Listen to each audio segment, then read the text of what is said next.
কালিমুল্লাহ কাউকে বের হইতে দেখেন নাই, কিন্তু নাজিল হয়ে গেল রহমতের বৃষ্টি। কেন? আল্লাহর কাছে আবেদন করলেন, আল্লাহ কই? তুমি না বললা নাফরমান যতক্ষণ পর্যন্ত বের না হবে ততক্ষণ পর্যন্ত রহমতের বৃষ্টি নাজিল হবে না। একটা বান্দাও তো বের হলো না, সবাই এখনো ময়দানে বসা। রহমতের বৃষ্টি তুমি নাজিল করে দিলা, কারণটা কি, রহস্যটা কি বুঝলাম না। আল্লাহ ডাক দিয়ে বলে, পয়গম্বর মূসা, যে বান্দার কারণে আমি আল্লাহ রহমতের বৃষ্টি বন্ধ রেখেছিলাম, ওই বান্দার কারণে আমি আল্লাহ রহমতের বৃষ্টি নাজিল করে দিলাম।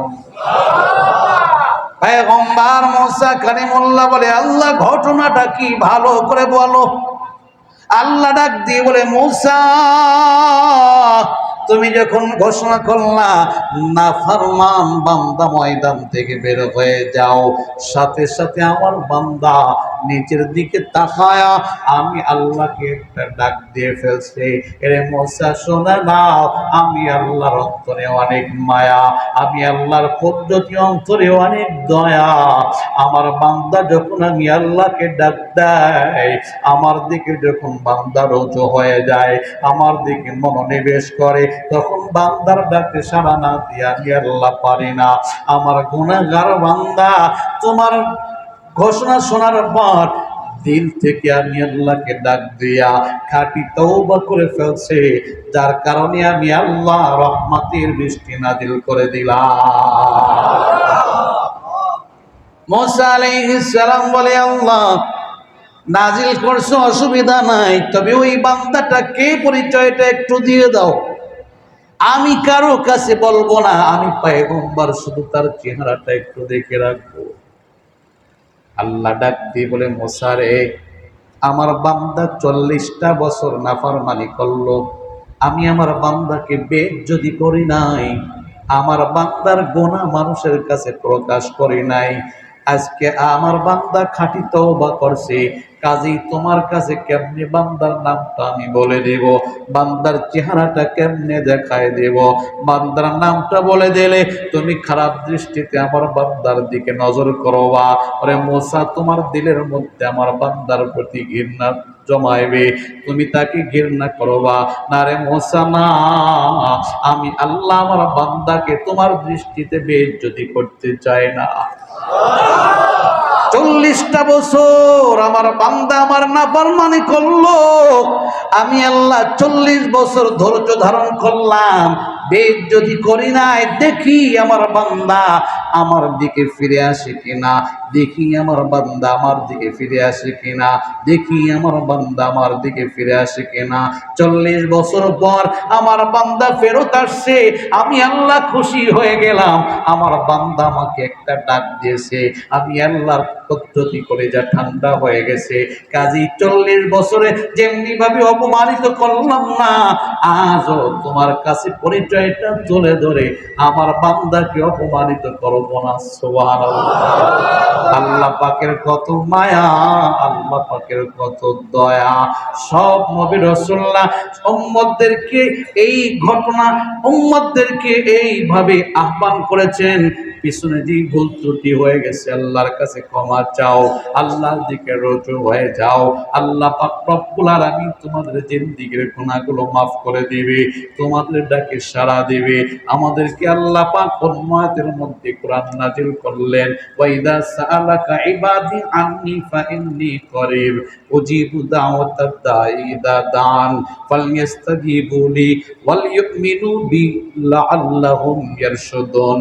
পয়গম্বরকে আল্লাহ পাক সম্বোধন করে বললেন, নবী, আমার বান্দারা আপনার কাছে জিজ্ঞাসা করবে আমি আল্লাহর ব্যাপারে, আমি আল্লাহ কত দূরে আছি। ওয়াইদা সালাকা ইবাদি আন্নী ফাইন্নী করিব। পয়গম্বর, আমার বান্দাদেরকে আপনি শোনায় দেন, আমি আল্লাহ আমার বান্দার অতি নিকটে আছি। সুবহানাল্লাহ। কত নিকটে, কত নিকটে। আল্লাহ পাক বলে ওয়া নাহনু আকরাবু ইলাইহি মিন হাবলিল ওয়ারিদ। আরে ঘাড়ের মধ্যে যে শাহরগটা আছে, আল্লাহ পাক বলে তোমার ঘাড়ে যে শাহরগটা আছে, এই রগটা তোমার যত কাছে, আমি আল্লাহ তোমার কাছে আরো বেশি নিকটবর্তী। সুবহানাল্লাহ। ওয়া ইযা সাআলাকা ইবাদি আন্নি ফাইন্নি করিব উজিবু দাওয়াতাদ দাঈ ইযা দাআন ফালইস্তাজিবুলি ওয়াল ইউমিনু বি। নবী শোনায় দেন, আমার বান্দা যখন আহ্বান করে, আমি আল্লাহকে ডাকে, আমি আল্লাহ পাক সাথে সাথে ডাকের জবাব দিয়ে দেই। উজিব দাওয়াতাদ দাঈ ইযা দাআন ফালইস্তাজিবু লি ওয়াল ইউমিনু বি লাআল্লাহুম ইয়ারশুদুন। আমি যেহেতু আমার বান্দার ডাকে সাড়া দেই, আমার বান্দার আবদার মঞ্জুর করে, আমার বান্দাও যেন আমি আল্লাহর ডাকে সাড়া দেয়, আমি আল্লাহকে যেন বিশ্বাস করে। লাআল্লাহুম ইয়ারশুদুন, আশা করা যায় বান্দা হিদায়াত প্রাপ্ত হবে, আমার বান্দা সঠিক রাস্তা পেয়ে যাবে। কাজী আল্লাহ অতি নিকটে, অনেক নিকটে, অনেক নিকটে, অনেক নিকটে। আল্লাহ পাকের ওয়াদা, বান্দা আমি আল্লাহকে ডাকো, আমি আল্লাহ পাক সাথে সাথে ডাকের জবাব দেব। উজিবু দাওয়াতাদ দাঈ ইযা দান। কাজী আমরাও অপরাধী, আমরাও গুনাহগার, আমরাও গুনাহগার, হাজার অপরাধ করেছি, অন্যায় করেছি, মালিকের বড় মায়া, বড় মায়া। অপরাধ করার পরেও আল্লাহ পাক তার ঘর থেকে আমাদেরকে বের করে দেয় নাই, অপরাধ করার পরেও আল্লাহ পাক তার কোরআনের তাফসীর থেকে বের করে দেয় নাই, দূরে সরায় রাখে নাই। দোস্তরা আমার, বোঝা গেল আমার আল্লাহ আমাদেরকে এখনো মহাব্বত করে ভালোবাসে, যার কারণে কোরআনের মজমায় বসায় দিয়েছে। আমরা যদি এই মজমায় বসে রব্বি কারীমকে দিল থেকে ডাক দেই, আল্লাহ আমরা অপরাধী, আমরা গুনাহগার, আমরা পাপী, তুমি আমাদেরকে মাফ করে দাও, আল্লাহ আমাদেরকে ক্ষমা করে দাও। কসম খোদার, অন্তর থেকে বান্দার ডাক দিতে দেরি হবে, আমার আল্লাহর দরবারে কবুল হইতে দেরি হবে না। কাজী আমিও খাঁটি তওবা করব, আপনারাও খাঁটি তওবা করবেন। রাজি আছেন তো ইনশাআল্লাহ? কে কে রাজি আছেন? আল্লাহু আকবার। আল্লাহ আমাকেও দিল থেকে খাঁটি তওবা করার তৌফিক দান করে দাও, আমার এই বান্দাদেরকে দিল থেকে খাঁটি তওবা করার তৌফিক দান করে দাও। আয় আল্লাহ, ময়দানে মাশারে বিনা হিসাবে আমাদেরকে জান্নাতের মালিক বানায় দিও, আমিন। আল্লাহর নবী রাহমাতাল লিল আলামিন বলে, এ উম্মতিরা শুনে নাও, ময়দানে মাশারে দুইটা দল বিনা হিসাবে জান্নাতে যাবে। সুবহানাল্লাহ। কারা? আল্লাহর নবী বলে, একটা দল হলো যাদের আমলনামায় কোনো গুনাহ নাই, যাদের আমলনামায় কোনো গুনাহ নাই, তারা বিনা হিসাবে জান্নাতে চলে যাবে। সাহাবায়ে কেরাম কথাটা শুনিয়া কান্না আরম্ভ করলেন। ও পয়গম্বর, যাদের আমলনামায় একটাও গুনাহ নাই, তারা বিনা হিসাবে জান্নাতে যাবে। আমরা তো বুঝলাম আমলনামায় গুনাহ নাই, তারা হলো একমাত্র নবী রাসূল। নবী রাসূলরা নিষ্পাপ মাসুম, তাদের কোনো গুনাহ হয় না, তাদের আমলনামায় কোনো গুনাহ নাই, তাদের কোনো গুনাহ নাই। কিন্তু আমরা নবীর সাহাবী, আমাদের তো অনেক গুনাহ হয়ে গেছে, তাহলে বিনা হিসাবে আমরা জান্নাতে যাইতে পারবো না, আমরা তো ধরা খেয়ে যাব। শুধুমাত্র নবী রাসূলরা জান্নাতে চলে যাবে। আল্লাহর নবী ডাক দিয়ে বলে, এ আমার সাহাবায়ে কেরাম শোনা নাও, কান্নাকাটি করিও না, বিনা হিসাবে আর একটা দল জান্নাতে যাবে। কারা? যাদের আমলনামায় হাজারো অপরাধ ছিল, গুনাহ ছিল, গুনাহ ছিল, কিন্তু খাঁটি তওবার কারণে আমলনামা থেকে আমার আল্লাহ সব গুনাহগুলো মোচন করে দিয়েছে। কেমন ভাবে মোচন করে দিয়েছে শোনো।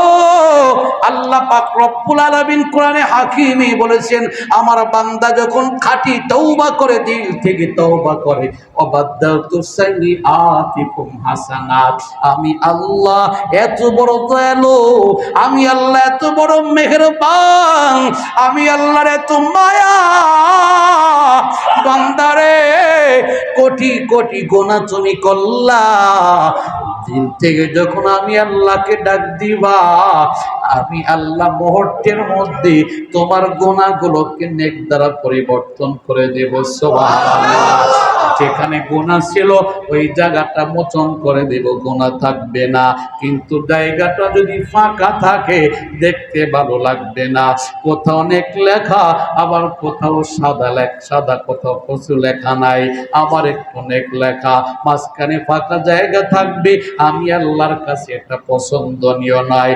ইন্নাল্লাহা জামিল ইউহিব্বুল জামাল, আল্লাহ পাক বলে আমি আল্লাহ সুন্দর, কাজে সৌন্দর্যতাকে আমি আল্লাহ পছন্দ করি।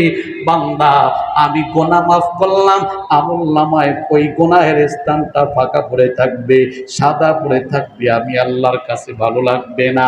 কাজে আমি আল্লাহ ওই ফাঁকা জায়গাগুলোতে তোমার গুনাহগুলোকে নেক দ্বারা পরিবর্তন করে দেই। সুবহানাল্লাহ। আমলনামায় একটাও গুনাহ থাকে না, শুধু নেক আর নেক, শুধু নেক আর নেক, শুধু নেক আর নেক। নতুন করে বান্দা যদি কোনো গুনাহ না করে, আর এমন সময় আজরাইল বান্দার সামনে হাজির হয়ে যায়, বান্দার রূহটা কবজ করে নিয়ে যায়, বান্দা তওবার কারণে, খাঁটি তওবার কারণে নিষ্পাপ মাসুম হয়ে গেছে, আমলনামায় গুনাহ নাই, বান্দা নিষ্পাপ মাসুম। আমার নবী বলে, এ উম্মত শুনে নাও, ময়দানে মাশারে তোমার কোনো হিসাব হবে না, যেহেতু তোমার আমলনামায় একটাও গুনাহ নাই, হিসাব আবার কিসের? আমার আল্লাহ তোমাকে বিনা হিসাবে জান্নাত দিয়ে দিবে। সাহাবায়ে কেরাম খুশি হয়ে গেলেন, আনন্দিত হয়ে গেলেন। এক নম্বর সিরিয়ালে থাকতে পারবো না, কারণ আমরা আগে অপরাধ করে ফেলছি, এরপরে তো নবীর হাত ধরে খাঁটি তওবা করেছি। এখন আমাদের প্রতিজ্ঞা, জিন্দেগিতে কোনো অপরাধ করবো না, কোনো গুনাহ করবো না, কোনো গুনাহ করবো না, কোনো গুনাহ করবো না। যদি গুনাহ না করি বিনা হিসেবে জান্নাতে চলে যাইতে পারবো। দোস্তরা আমার, সাহাবায়ে কেরাম যেইভাবে প্রতিজ্ঞা করেছে গুনাহ করবো না, আমরাও এইভাবে প্রতিজ্ঞা করি খাঁটি তওবা হবে আর গুনাহ হবে না। খাঁটি তওবা করব, কোনো গুনাহ করব না, খাঁটি তওবা করব, গুনাহ করব না। খাঁটি তওবা করে যদি কবর জগতে রওনা দিতে পারি, আমার নবীর ঘোষণা অনুযায়ী বিনা হিসাবে জান্নাতে চলে যাইতে পারবো। মরণ তো একদিন হবে, একদিন মরণ হবে, কোনো সন্দেহ নাই। কত বান্দা এই তাফসিরে বসে বসে বয়ান শুনেছে, তাকায় দেখো আজকে নাই কবর জগতে চলে গেছে। ফজলুল হক শরীফ মসজিদে দীর্ঘদিন সেক্রেটারি ছিল, সামনের কাতারে বসে বসে বৃদ্ধ বয়সে ঠিক মতো বসতে পারতেন না, হেলান দিয়ে বসতেন, তারপর মসজিদ ছেড়ে যাইতেন না। বয়ান শুনে শুনে আজকে কবর জগতে শায়িত, দুনিয়ার জমিনে নাই। যদি থাকতো মসজিদে বসে থাকতো। এরকম অনেক বান্দা এই কোরআনের তাফসীর ছাড়তো না, যাবতীয় ঝামেলা রেখে মসজিদে হাজির হয়ে কোরআনের মহব্বতে চলে আসতো। দোস্তরা আমার, তারা চলে গেছে। এমন একটা দিন আসবে আপনারাও থাকবেন না, চলে যাবেন। এমন একটা দিন আসবে আমি একা মামুদ থাকবো না, আমিও চলে যাব। আর এই মিম্বারে মুফতি জালালউদ্দিন সাহেব রহমাতুল্লাহ আলাইহি দীর্ঘ 17 বছর বয়ান করেছেন, তাফসীর করেছেন, আলোচনা করেছেন। 17 বছর পরে দুনিয়ার থেকে বিদায় নিয়ে কবর জগতে চলে গেছে। দোস্তরা আমার, কবর জগতে আজকে সাহিত্য আছে, কাজে আমার হালাত এমন হবে চিরদিন থাকতে পারবো না। এই মেম্বার চিরদিন বয়ান করতে করতে পারবো না। আজরাইল যখন ডাক দেবে সাথে সাথে আমার চলে যাইতে হবে, আপনাদের চলে যাইতে হবে। কাজী নতুন করে জীবন গঠন করার চিন্তা করে, নতুন করে জীবন করার চিন্তা করে, গোনা করবো না, নেক ছাড়বো না, গোনা করবো না, নেক ছাড়বো না, গোনা করবো না, নেক ছাড়বো না। কসম আল্লাহর, মরণটা হাসি মুখে হবে, কবরের যাত্রাটা বড় সুন্দর হবে। দোস্তরা আমার, ময়দানে মাহশারে 50,000 বছর দাঁড়ায় থাকা লাগবে না। তাফসীরের মধ্যে লেখে এক ওয়াক্ত ফরজ নামাজ আদায় করতে যেই সময় লাগে, মুমিন মুত্তাকি বান্দা অল্প সময়ের মধ্যে, এতটুক সময়ের মধ্যে হাসরের ময়দান কেমন যেন শেষ হয়ে গেছে। সুবহানাল্লাহ। বান্দার কাছে মনে হবে এক ওয়াক্ত ফরজ নামাজ আদায় করতে যে সময় লাগে 50,000 বছর, এতটুক সময় বান্দার কাছে পার হয়ে গেছে। সুবহানাল্লাহ। তবে শর্ত হলো মুমিন মুত্তাকি হওয়া লাগবে, গুনাহ করা যাবে না। যারা আল্লাহকে ভয় করে তারা হলো মুত্তাকি। মুত্তাকির দুইটা গুণ, একটা গুণ হলো মুত্তাকি বান্দা গুনাহ করে না, 2 নম্বর গুণ হলো অনিচ্ছায় যদি গুনাহ হয়ে যায় সাথে সাথে মুত্তাকি বান্দা তওবা করে নাই। আমরা মুত্তাকি হইতে চাই, তবে গুনাহ তো ছাড়তে পারি না, মাঝে মধ্যে গুনাহ হয়ে যায়। আজকে খাঁটি তওবা করি, আরে তওবার সিরিয়ালে নাম লেখাইতে পারি, আল্লাহ গুনাহ করব না, তুমি মাফ করে দাও। আমার আল্লাহ পাক বলে, বান্দা শতবার তওবা করবার ভাঙবা অসুবিধা নাই, তারপরে তুমি গুনাহের উপর অটল থাকিও না। তওবা করছো, প্রতিজ্ঞা করছো, পরবর্তীতে শয়তানের ধোঁকায় পড়ে তওবা ভঙ্গ হয়ে গেছে, অসুবিধা নাই বান্দা, আয় আয় আয়। 1000 বার তওবা ভঙ্গ করলা, আমি আল্লাহর রহমত থেকে দূরে সরে যেও না। আমি আল্লাহর দরবারে বান্দা আসো, আমি আল্লাহ জীবনের সব গুনাহগুলো মাফ করে দেব। সুবহানাল্লাহ। কাজী খাঁটি তওবা আমিও করব, নতুন করে জীবন গড়ার চেষ্টা করব। আপনাদের কাছে আহ্বান, খাঁটি তওবা করবেন, নতুন করে জীবন আরম্ভ করবেন, গুনাহ হবে না, নেক আমরা ছাড়বো না। রাজি আছি তো ইনশাআল্লাহ? কে কে রাজি আছি? আবার একটু আল্লাহকে হাত দেখাই। আল্লাহ, আবার তোমাকে হাত দেখাইতেছি, গুনাহ করব না। সবাই বলেন আল্লাহ, গুনাহ করব না, নেক ছাড়ব না। আল্লাহ, গুনাহ করব না, নেক ছাড়ব না। আল্লাহ, তুমি আমাদের জীবনের সব গুনাহগুলো মাফ করে দাও। আমিন। সব নবী রাসূলদের স্লোগান, সালেহ আলাইহিস সালাতু ওয়াস সালাম উম্মতদেরকে স্লোগানটা শোনায় দিলেন, ইয়া কওমি ইবুদুল্লাহ মা লাকুম মিন ইলাহিন গায়রু। হে আমার কওম, আল্লাহর ইবাদত করো, তিনি ছাড়া কোনো ইলাহ নাই। হুয়া আনশাকুম মিনাল আরদি, আল্লাহ পাক জমিন থেকে তোমাদেরকে সৃষ্টি করেছেন। ওয়াস্তামারাকুম ফিহা, এই জমিনে বসবাসের সুযোগ করে দিয়েছেন। ফাস্তাগফিরুহু, কাজী আল্লাহর কাছে তওবা করো, ইস্তিগফার করো। তুম্মা তুবু ইলাইহি, আল্লাহর দিকে মনোনিবেশ হও, আল্লাহর দিকে দিলটা ঝুঁকায় দাও, আল্লাহর দিকে রুজু হও। বান্দারা শুনে নাও, ইন্না রাব্বি করিবুম মুজিব। সালেহ আলাইহিস সালাতু ওয়াস সালাম বলে দিলেন, আমার রব বান্দার অতি নিকটে আছে। বান্দা আল্লাহকে ডাক দিলে আল্লাহ পাক ডাকের জবাব দিয়া বান্দার গুনাহগুলো মাফ করে দেন। সালেহ আলাইহিস সালাতু ওয়াস সালাম কত সুন্দরভাবে কথাগুলো শোনায় দিলেন, কিন্তু কপাল পোড়া যাদের দিলটা আমার আল্লাহ পাক মোহর মেরে দিয়েছে, যাদের কপালটা পড়ে গেছে, যাদের কপাল ভালো না, এই মানুষগুলো ঈমান আমায়ন করে না, বরং নবীর বিরুদ্ধে দুশমনি আরম্ভ করে, নবীর বিরুদ্ধে দুশমনি আরম্ভ করে। ডাক দিয়ে বলে, মান তাইল্লা বাশারুম মিথলুনা ফাতি বিআয়াতিন ইন কুনতা মিনাস সাদিকিন। এ সালে, তুমি তো আমাদের মতো একজন মানুষ, আমরা যেমন খানা খাই তুমিও তেমন খানা খাও, আমরা যেমন বাজারে যাই তুমিও তেমন বাজারে যাও, আমরা বিবাহ করি তুমিও বিবাহ করো, আমার আর তোমাদের মধ্যে আমাদের এবং তোমার মধ্যে পার্থক্য কই? মা আনতা ইল্লা বাশারুম মিথলুনা, আমরাও মানুষ, তুমিও আমাদের মতো একজন মানুষ, কাজেই তুমি আল্লাহর পয়গম্বর হইতে পারো না। বান্দা বোঝে না, হায় বান্দারা বোঝে না, উম্মতেরা বোঝে না, যার কারণে বলে আরে দেখতে তো আমাদের মতো মানুষই, কেমনি আবার নবী রাসূল হবে? আল্লাহ ডাক দিয়ে বলে না না, আমি আল্লাহ পাক নবী রাসূল মানুষের মধ্য থেকেই পাঠাই, ফেরেশতাদের মধ্যে থেকে আমি আল্লাহ পাক নবী রাসূল পাঠাই না। কিন্তু যাদের কপাল পোড়া তারা বোঝে না, তারা নবী রাসূলদেরকে সাধারণ মনে করে, বান্দাদের খবর নাই। আরে নবী রাসূলদের কাছে আল্লাহর ওহী আসে, জিবরাইল আলাইহিস সালাতু ওয়াস সালাম আল্লাহর কাছে ওহী নিয়ে আসে, কিন্তু আমরা যারা সাধারণ মানুষ আমাদের কাছে তো ওহী আসে না। আর নবী রাসূলদের কাছে মুজিজা আছে, কিন্তু সাধারণ মানুষের কাছে মুজিজা নাই। বান্দা বোঝে না, কেমনে বুঝবে? কপাল পুড়ে গেছে, দিলটা নষ্ট হয়ে গেছে। বান্দার গুনাহ যখন সীমা অতিক্রম করে ফেলে, বান্দা যখন অপরাধ করতে করতে সীমা অতিক্রম করে ফেলে, তখন আমার আল্লাহ দিলের মধ্যে মোহর মেরে দেন। ওই বান্দা আর ভালোটা ভালো বোঝে না, ভালোটাকে খারাপ মনে করে আর খারাপটাকে ভালো মনে করে।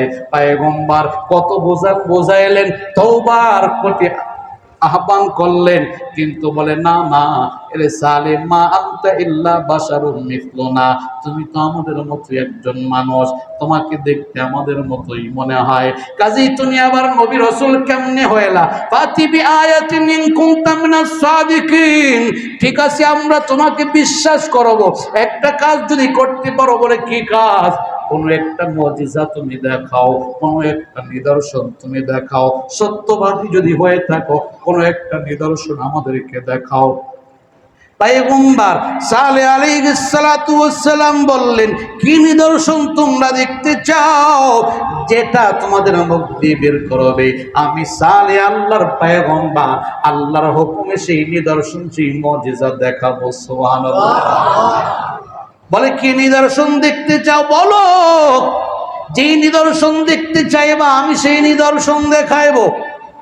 বলে ঠিক আছে শোনো, বিশাল বড় একটা পাথর, এই যে দেখো, এই পাথরের মধ্য থেকে 10 বছরের গর্ভবতী একটা পত্নী তুমি বের করবা।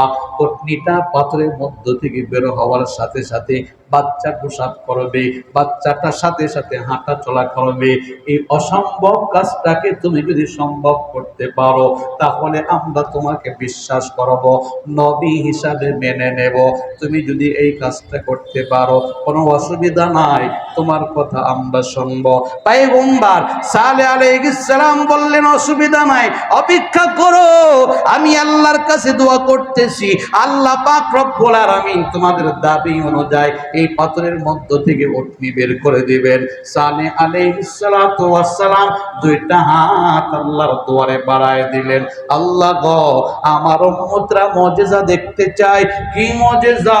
এই পাথর থেকে একটা 10 বছরের গর্ভবতী অগ্নি বের করো, অগ্নিটা বের হওয়ার সাথে সাথে বাচ্চা প্রসব করবে, আল্লাহ বাচ্চাটা হাঁটা চলা করবে। এই মুজিজা যদি দেখাইতে পারে উম্মতরা ঈমান আনয়ন করবে।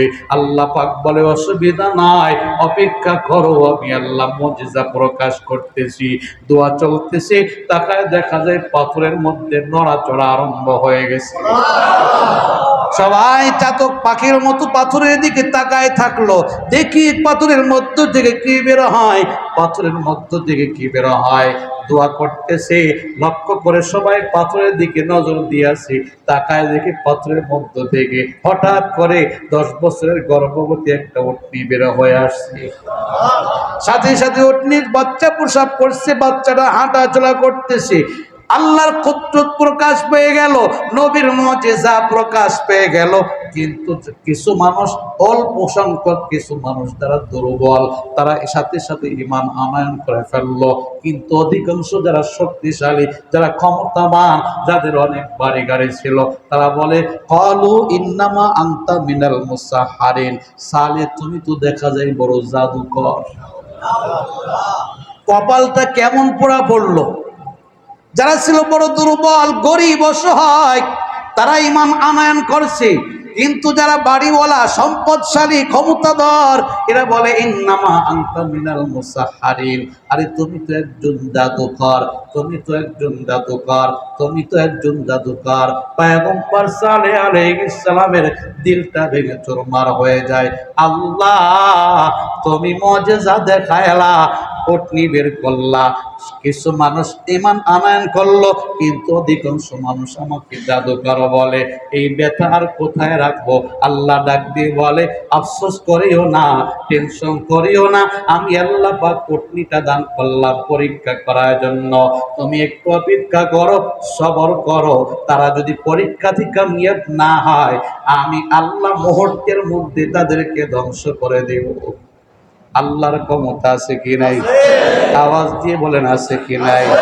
দোস্তরা আমার, তাকায় দেখবেন কোন ভণ্ড যখন আবির্ভাব হয়, শক্তিশালী ক্ষমতাধর মানুষেরা, ধনী মানুষেরা তার কাছে গমন করে, কিন্তু হকের পথে গরিবরা সংখ্যায় বেশি থাকে। হকের পথে গরিবদের সংখ্যা শুধু আজ নতুন না, ইতিহাস করে দেখুন, সর্বযুগে গরিবদের কপালটা বড় ভালো। আল্লাহ পাক তাদেরকে হকের পথটা আগে দেখায়। সুবহানাল্লাহ। সব নবী রাসূলদের ইতিহাসটা একটু পড়ে দেখেন, সমাজের মধ্যে যারা বেশি গরিব তারাই তাদের সঙ্গ দিয়েছে, তারাই আগে আগে কালিমা পড়ে ঈমান আনয়ন করছে। কিন্তু যারা বেশি সম্পদশালী তাদের কপালে কালিমা অধিকাংশ মানুষের জোটে নাই। এই জন্য আল্লাহর নবী আল্লাহর কাছে দোয়া করতেন, আল্লাহুম্মা আহইনি মিসকিনা ওয়া আমিতনি মিসকিনা ওয়াহশুরনি ফি যুমরাতিল মাসাকিন। আয় আল্লাহ, আমি পয়গম্বরকে মিসকিন হালাতে রাখো, আমি নবীকে মিসকিন অবস্থায় মৃত্যু দান করো। সুবহানাল্লাহ।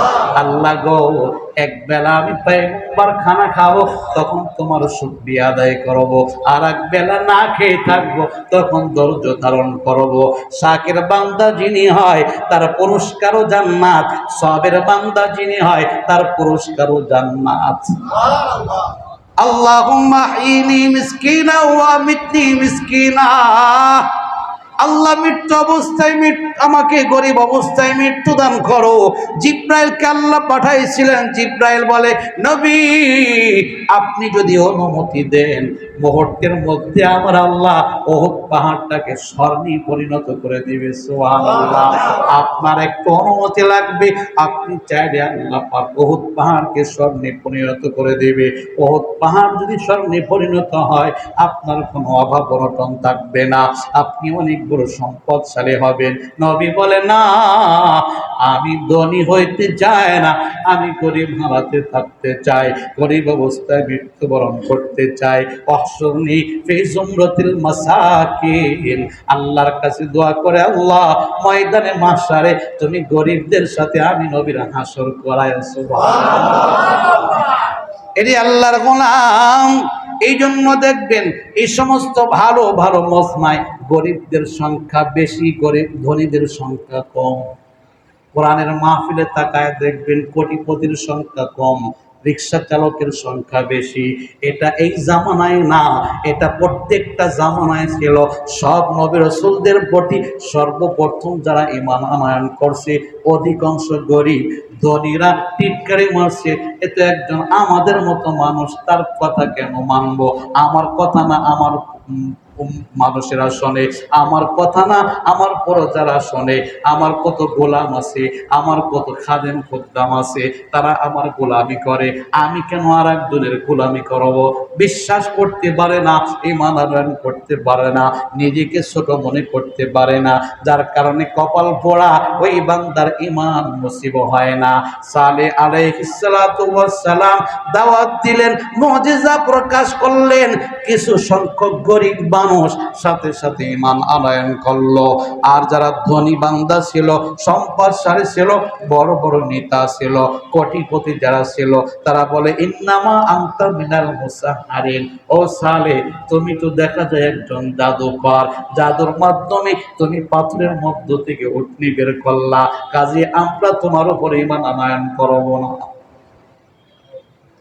আল্লাহ পাকের হাজার শুকর, রব্বি কারীম, ইমানের মতো দৌলত আমি ইয়াহিয়া মাহমুদের মতো নগণ্য বান্দাকে দান করেছেন। ইমানের মতো বড় দৌলত আপনাদের মতো নগণ্য বান্দাদেরকে আল্লাহ পাক দান করেছেন। তাকায় দেখেন কত কোটি কোটি ওয়ালা কোটি কোটি মানুষ আছে, ইমানের দৌলত পায় নাই, গাড়ি বাড়ির অভাব নাই, সম্পদের অভাব নাই, অস্ত্রের অভাব নাই। একটু তাকান কাফের মুশরিকরা দেখে ক্ষমতার অভাব নাই, কিন্তু আসল জিনিসটা নাই, সেটা হলো ঈমান। আল্লাহ পাকের হাজার শুকর, আল্লাহ পাক ঈমানের মতো দৌলত আমাদের মতো সাধারণ মানুষদেরকে দান করেছেন। এই জন্য দিল থেকে বলি আলহামদুলিল্লাহ। দোস্তরা আমার ঈমান তো পেলাম, ঈমান অনুযায়ী এখন আমরা আমল করব। আশা করি দুনিয়াতেও কামিয়াব, আখিরাতেও কামিয়াব। সালেহ আলাইহিস সালাতু ওয়াস সালামকে যারা বিশ্বাস করলো তারা কামিয়াব, যারা জাদুকর বলল তারা না কামিয়াব। আমরা আমাদের নবীকে বিশ্বাস করছি, আবু জেহেল বিশ্বাস করে নাই, আমরা বিশ্বাস করলাম, আমরা কামিয়াব।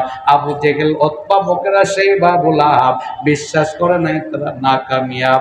দুনিয়াতেও তারা ধ্বংস হয়েছে, আখিরাতেও তারা ধ্বংস হয়েছে, ঠিক কিনা? আজও যারা নবীর উপরে ঈমান আনয়ন করবে, নবীর তরিকাকে ভালোবাসবে, নবীর সুন্নাতকে ভালোবাসবে, নবী নাই নবীর ওয়ারিস উলামা ইকরামদেরকে দিল থেকে মুহাব্বত করবে, উলামা ইকরামের পদাঙ্ক অনুসরণ করে চলবে, উলামা ইকরামের দিক নির্দেশনা অনুযায়ী জীবনটাকে সাজাইতে থাকবে, কসম আল্লাহর, আমার আল্লাহ পাক রব্বুল আলামিন তাদের অন্তরে হিদায়াতের আলো জ্বালায় দেবে, হিদায়াতের বাতি জ্বালায় দেবে, আমলের নূর তাদের দিলের মধ্যে আল্লাহ পাক ঢেলে দিবে। আর যারা বলবে আরে আলেমরা তো দেখা যায় সাধারণ, কি পার্থক্য, শুধু একটু মেম্বারে বয়ান করে, এই তো পার্থক্য, আর তেমন কিছু না, বাকি তো আমাদের মতো। বন্ধু, তোমার হালাত আর ওই কাফের মুশরিকদের হালাত তো একই হয়ে গেল। যাদের স্লোগান ছিল নবী রাসূল তো আমাদের মতো একজন মানুষ, কাজী এরা আবার আমাদের মধ্যে পার্থক্য কিসের? না দোস্ত না, আল্লাহ পাকের ইচ্ছা, যাকে ইচ্ছা ইজ্জত দান করেন, যাকে ইচ্ছা বেইজ্জতি করেন। উলামা ইকরামকে ইজ্জত দিয়েছেন কে?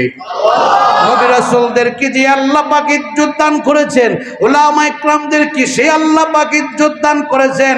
তুমি যদি ইজ্জত না করো তোমার কপাল পোড়া, আর তুমি ইজ্জত করলে তোমার সম্মান বাড়বে, ঠিক কিনা? আমরা উলামা ইকরামদেরকে ভালোবাসবো, উলামা ইকরামের দিক নির্দেশনা অনুযায়ী জীবনটাকে পরিচালনা করব, উলামা ইকরামদেরকে আমরা দিল থেকে মুহাব্বত করব। আশা করি নবী রাসূলদের অনুসরণে যেমনি ভাবে বান্দারা কামিয়াব হয়ে গেছে, এখন নবী রাসূল নাই, হক্কানি উলামা ইকরামের অনুসরণে যে বান্দারা থাকবে তারাও কামিয়াব হবে, ঠিক কিনা? মৃত্যু পর্যন্ত যতই ষড়যন্ত্র আসুক না কেন, আলেমদের থেকে সম্পর্ক ছিন্ন করব না। যত বড়ই বাধা বিঘ্নতা আসুক না কেন, আলেমদেরকে মুহাব্বত করব, আলেমদের সাথে আমরা থাকব। রাজি আছি তো ইনশাআল্লাহ? আল্লাহ কবুল করেন, সকলে বলুন আমিন। পত্নীর আরো কিছু আলোচনা রয়ে গেছে, সময় শেষ।